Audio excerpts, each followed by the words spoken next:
ಎಲ್ಲರಿಗೂ ನಮಸ್ಕಾರ. ನಾನು ಅಶ್ವತ್ಥಾಮನ ಕಥೆಯನ್ನು ಮುಂದುವರಿಸ್ತಾ ಇದ್ದೇನೆ. ಈ ದ್ರೋಣಾಚಾರ್ಯರು ಭೀಷ್ಮರ ನಂತರ ಕೌರವರ ಸೇನೆಯ ನೇತೃತ್ವವನ್ನು ವಹಿಸ್ತಾರೆ. 6 ದಿನಗಳವರೆಗೆ ಈ ಪಾಂಡವರ ಸೇನೆ ಬಹಳಷ್ಟು ನಿರ್ನಾಮವಾಗಿ ಹೋಗ್ತೈತಿ. ಕೃಷ್ಣ ಚಿಂತಿತನಾಗ್ತಾನೆ, ಇದೇ ರೀತಿ ಆಯಿತು ಅಂತಂದ್ರೆ ಈ ಮತ್ತೆ ಅಧರ್ಮಕ್ಕೆ ಜಯ ಆಗ್ತೈತಿ, ಈ ದ್ರೋಣರನ್ನ ತಡಿಬೇಕು ಅಂತಂದು ಹೇಳಿ ಕೃಷ್ಣ ಒಂದು ಯೋಜನೆಯನ್ನು ಹೂಡ್ತಾನೆ.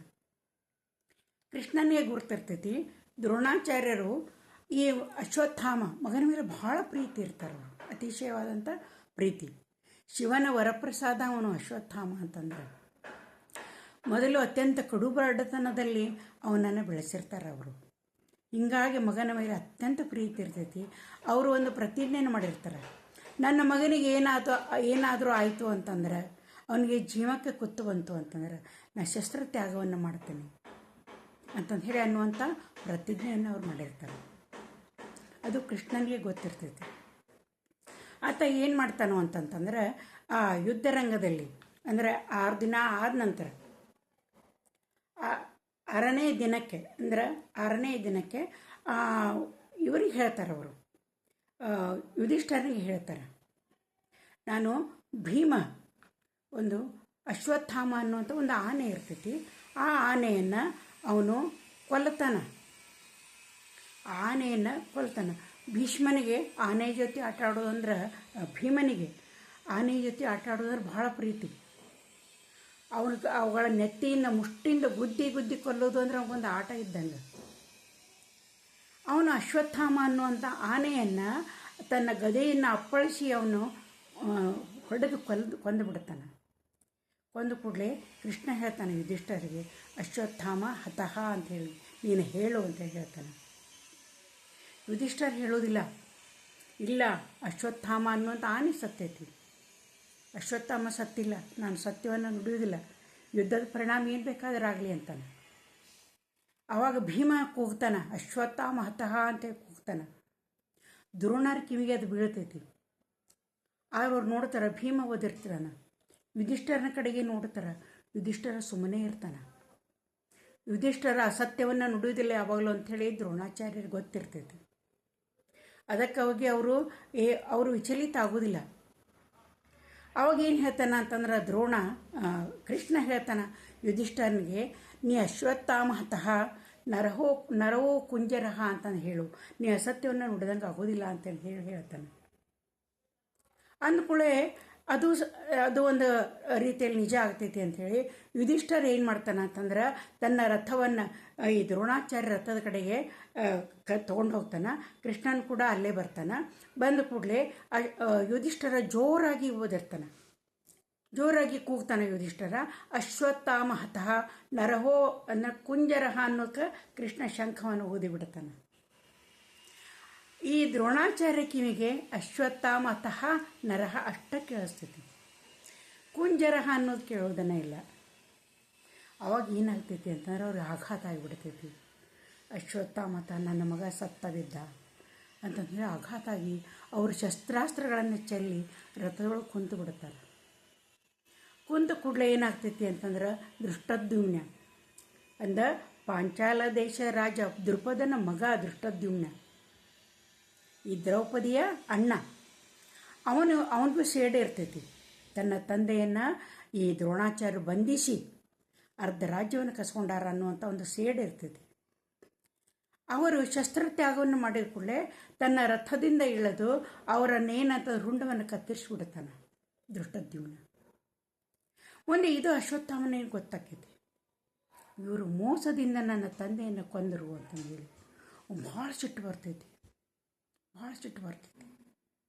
ಇವರನ್ನು ಬಿಡಬಾರ್ದು, ಈ ಪಾಂಡವರನ್ನು ನಾನು ನಿರ್ನಾಮ ಮಾಡಬೇಕು, ಇವರೆಲ್ಲರನ್ನೂ ನಾನು ಕೊಲ್ಲಬೇಕು ಅನ್ನುವಂಥ ಪ್ರತಿಜ್ಞೆಯನ್ನು ಅವನು ಮಾಡ್ತಾನೆ. ಆ ನಂತರ ಏನು ಮಾಡ್ತಾನೆ ಅಂತಂದ್ರೆ ಮರನೇ ದಿನ ಎಲ್ಲ ಯುದ್ಧದೊಳಗೆ ಅವ್ರನ್ನ ಕೊಲ್ಲೋದಕ್ಕೆ ಪ್ರಯತ್ನ ಮಾಡ್ತಾನೆ, ಆಗೋದಿಲ್ಲ. ಅವತ್ತು ರಾತ್ರಿ ಹೊತ್ತು ಏನು ಮಾಡ್ತಾನೆ ಅಂತಂದ್ರೆ ದೃಷ್ಟದ್ಯುಮ್ನನ ಒಂದು ಶಿಬಿರಕ್ಕೆ ನುಗ್ಗಿ ಅವನ ದೃಷ್ಟದ್ಯುಮ್ನನ ನಾನು ಕೊಲ್ಲುತ್ತಾನೆ. ಈ ಪಂಚಪಾಂಡವರನ್ನು ನಾನು ಕೊಲ್ಲಬೇಕು ಅಂಥೇಳಿ ಶಿಬಿರಕ್ಕೆ ಬರ್ತಾನೆ. ಅದರಲ್ಲಿ ಪಾಂಡವರು, ಈ ಪಂಚಪಾಂಡವರು ಇರುವುದಿಲ್ಲ, ಅವರೆಲ್ಲೋ ಬೇರೆ ಕಡೆ ಹೋಗಿರ್ತಾರೆ. ಅವರ ಮಕ್ಕಳು ಅಂದ್ರೆ ದ್ರೌಪದಿಗೆ ಈ 5 ಜನ ಪಾಂಡವರಿಂದ 5 ಜನ ಮಕ್ಕಳು ಇದ್ದದ್ದು ಬಿಟ್ಟಿರ್ತಾರೆ. ಅವರಿಗೆ ಉಪಪಾಂಡವರು ಅಂತೇಳಿ ಕರೀತಾ ಇರ್ತಾರೆ. ಅವರೆಲ್ಲರನ್ನೂ ಆ ಶಿಬಿರದಲ್ಲಿ ಮಲ್ಕೊಂಡೇ ಇರ್ತಾರೆ. ಈ ಅಶ್ವತ್ಥಾಮ ಏನು ಮಾಡ್ತಾನ ಅಂತಂದ್ರೆ ಅವರೇ ಪಾಂಡವರು ಅನ್ನೋಂಥ ಭ್ರಮೆಯೊಳಗೆ ಅವರೆಲ್ಲರ ರುಂಡಗಳನ್ನು ಕಡಿದು ಬಿಡ್ತಾನೆ. ಆ ಬೆಳಗಿನ ಹೊತ್ತು ಎಲ್ಲ ಪಾಂಡವರು ಹೊಳ್ಳಿ ಬರ್ತಾರೆ. ದ್ರೌಪದಿ ಎದೆಯನ್ನು ಬಡಿದು ಬಿಡ್ಕೊಂಡು ಅಳ್ತಿರ್ತಾಳೆ. 5 ಜನ ಮಕ್ಕಳು ಸತ್ತು ಬಿದ್ದಿರ್ತಾರೆ. ಅವಾಗ ಅವ್ರಿಗೂ ಭಾಳ ಆಘಾತ ಆಗೈತಿ ಪಾಂಡವರಿಗೆ. ಇದು ಅಶ್ವತ್ಥಾಮನ ಕೃತ್ಯ ಅನ್ನುವಂಥದ್ದು ಗುರ್ತಾಕೈತಿ. ಆವಾಗ ಅರ್ಜುನ ಏನು ಮಾಡ್ತಾನ ಅಂತಂದ್ರೆ ಬ್ರಹ್ಮಾಸ್ತ್ರವನ್ನು ಹೂಡ್ತಾನೆ ಅಶ್ವತ್ಥಾಮನ ಮೇಲೆ. ಅಶ್ವತ್ಥಾಮನಿಗೂ ಗುರ್ತಾಕೈತಿ, ನಾ ಕೊಂದದ್ದು ಪಾಂಡವರನ್ನ, ಪಾಂಡವರೆಲ್ಲರೂ ಜೀವಂತದಾರ ಅಂತಂದು ಹೇಳಿ. ಆವಾಗ ಏನಾಗ್ತೈತಿ ಅಂದ್ರೆ ಅವನು ಕೂಡ ಬ್ರಹ್ಮಾಸ್ತ್ರವನ್ನು ಹೂಡ್ತಾನೆ. ಆವಾಗ ಈ ಕೃಷ್ಣನಿಗೆ ಏನಾಗುತ್ತೆ, ಬ್ರಹ್ಮಾಸ್ತ್ರಗಳು ಏನಾದರೂ ಅಪ್ಪಳಿಸಿದ್ವು ಅಂದ್ರೆ ಇಡೀ ಬ್ರಹ್ಮಾಂಡನ ಪೂರ್ತಿಯಾಗಿ ನಾಶವಾಗುವಂಥ ಸಾಧ್ಯತೆ ಇದ್ದಿರ್ತೈತಿ. ಪೂರ್ತಿ ಬ್ರಹ್ಮಾಂಡ ನಾಶಕ್ಕೈತಿ, ಯಾರು ಉಳಿತಾರೆ? ಹೀಗಾಗಿ ಆತ ತಡೆಯೋದಕ್ಕೆ ಪ್ರಯತ್ನ ಮಾಡ್ತಾನೆ. ಅರ್ಜುನನಿಗೆ ಹೇಳ್ತಾನೆ, ನೀ ಬ್ರಹ್ಮಾಂಡವನ್ನು ಉಪಸಂಹಾರ ಮಾಡು, ನೀ ವಾಪಸ್ ತಗೋ ಅಂತಂದು ಹೇಳ್ತಾನೆ. ಕೃಷ್ಣನ ಮಾತಿಗೆ ಕಟ್ಟು ಬಿದ್ದು ಅರ್ಜುನ ಇದ್ದವ ತನ್ನ ಬ್ರಹ್ಮಾಸ್ತ್ರವನ್ನು ಉಪಸಂಹಾರ ಮಾಡ್ತಾನೆ. ಅಂದ್ರೆ ತನ್ನ ಕಡೆಗೆ ತೊಗೊಂಡ್ಬಿಡ್ತಾನೆ. ಬಿಟ್ಟಂಥ ಶಸ್ತ್ರವನ್ನು ಮತ್ತೆ ಮರಳಿ ತೆಗೆದುಕೊಳ್ಳುವಂಥ ಅವ್ನ ಮಂತ್ರಗಳು ಗೊತ್ತಿರ್ತಾವೆ, ಅವ್ನು ತೊಗೊಂಡ್ಬಿಡ್ತಾನೆ. ಆದರೆ ಅಶ್ವತ್ಥಾಮನಿಗೆ ಗೊತ್ತಿರೋದಿಲ್ಲ, ಅದನ್ನು ಮರಳಿ ಪಡೆಯುವಂಥ ಮಂತ್ರಗಳು ಗೊತ್ತಿರೋದಿಲ್ಲ ಅವಂಗೆ. ಅವಾಗ ಏನಾಗ್ತೈತಿ ಅಂತಂದ್ರೆ ಆ ಒಂದು ಬ್ರಹ್ಮಾಸ್ತ್ರದ ದಿಕ್ಕನ್ನು ಬದಲು ಮಾಡಿಬಿಡ್ತಾನೆ. ಅದು ಹೋಗಿ ಈ ಅಭಿಮನ್ಯುವಿನ ಹೆಂಡತಿ ಉತ್ತರೆ, ಅದು ತುಂಬು ಗರ್ಭಿಣಿಯಾಗಿರ್ತಾಳೆ, ಅವಳ ಒಂದು ಗರ್ಭಕ್ಕೆ ಹೋಗಿ ಅದು ಆಘಾತವನ್ನು ಉಂಟು ಮಾಡ್ತೈತಿ. ಆಗ ಅವಳಿಗೆ ಏನಾಗ್ತೈತಿ ಅಂದ್ರೆ ಮಗು ಸತ್ತು ಹುಟ್ಟಿದಂಥ ಮಗು ಹುಟ್ಟತೈತಿ, ಸತ್ತಂಥ ಮಗು ಹುಟ್ಟತೈತಿ. ಆವಾಗ ಕೃಷ್ಣ ತನ್ನ ಯೋಗಮಾಯೆಯಿಂದ ಅದಕ್ಕೇನಂತ ಜೀವದಾನವನ್ನು ಮಾಡ್ತಾನೆ. ಅವನಿಗೆ ಪರೀಕ್ಷಿತ್ ಅಂತೇಳಿ ಹೆಸರು ನೀಡ್ತಾರೆ. ಆಮೇಲೆ ಈ ಕೃಷ್ಣನಿಗೆ ಭಾಳ ಸಿಟ್ಟು ಬರ್ತೈತಿ. ಉಪಸಂಹಾರ ಗೊತ್ತಿಲ್ಲ ಅಂದ್ರೆ ಬ್ರಹ್ಮಾಸ್ತ್ರವನ್ನು ನೀ ಹೇಗೆ ಉಪಯೋಗ ಮಾಡಿದಿ ಅಂಥೇಳಿ ಕೇಳ್ತಾನೆ. ಅವ್ರು ಏನೂ ಅರಿಯದಂಥ ಉಪಪಾಂಡವರನ್ನು ನೀನು ಕೊಂದಿ ಅಂತಂದು ಹೇಳಿ ಅವನಿಗೆ ಭಾಳ ಸಿಟ್ಟು ಬರ್ತೈತಿ. ನಿನ್ನ ಹಣೆಯ ಮೇಲಿದ್ದಂಥ ಈ ಒಂದು ಅಮೂಲ್ಯ ಮಣಿಯಿಂದ ನಿನಗೆ ಇಷ್ಟೊಂದು ಗರ್ವ ಐತಿ, ಇಷ್ಟೊಂದು ಕ್ರೂರತೆ ನಿನ್ನಲ್ಲಿ ಐತಿ, ಇದರಿಂದಾಗಿ ನೀ ಇಷ್ಟೆಲ್ಲನೂ ಈ ಕ್ರೂರತ್ವವನ್ನು ಮೆರ್ಯಾಕತ್ತಿ ಅಂತೇಳಿ ಕೃಷ್ಣನಿಗೆ ಸಿಟ್ಟು ಬಂದು ಆ ಮಣಿಯನ್ನು ಕಿತ್ತುಕೊಂಡು ಬಿಡ್ತಾನೆ. ಕಿತ್ತುಕೊಂಡು ಕೊಳ್ಳೇನ ಏನಾಗ್ತೈತಿ ಅಂದ್ರೆ ಈ ಅಶ್ವತ್ಥಾಮನಿಗೆ ಎಲ್ಲ ಮೈಯೆಲ್ಲ ಒಂಥರ ವೃಣಗಳು, ಹುಣ್ಣುಗಳಂತೆ, ಕುಷ್ಠ ರೋಗಿ ಅಂತ ಆಗಿಬಿಡ್ತಾನೆ ಅಶ್ವತ್ಥಾಮ.